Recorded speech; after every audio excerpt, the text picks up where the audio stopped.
রিয়া একটি ছোট্ট মেয়ে যার বয়স মাত্র ৬ বছর। সে খুব কৌতূহলী কিন্তু একটু ভীতুও। একদিন সকালে সে তাদের গ্রামের পাশের জঙ্গলের দিকে হাঁটতে বের হল। সূর্যের আলো গাছের পাতার ফাঁক দিয়ে এসে পড়ছিল আর পাখিরা মিষ্টি গান গাইছিল। হঠাৎ ঝোপের ভিতর থেকে একটি ছোট সাদা খরগোশ লাফিয়ে বের হল। রিয়া একটু চমকে উঠলেও পরে হেসে ফেলল। সে ভাবল ভয় পাওয়ার কিছু নেই। আরও একটু এগোকি সে দেখল একটি বড় প্যাঁচা গাছের ডালে বসে আছে।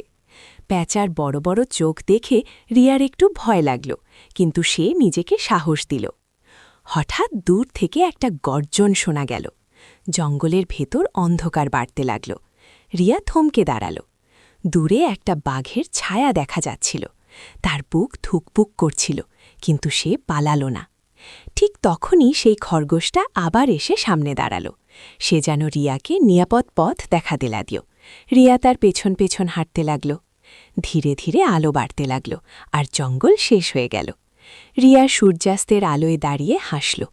আজ সে বুঝল, ভয় থাকলেও সাহস দিয়ে এগিয়ে গেলে সব জয় করা যায়।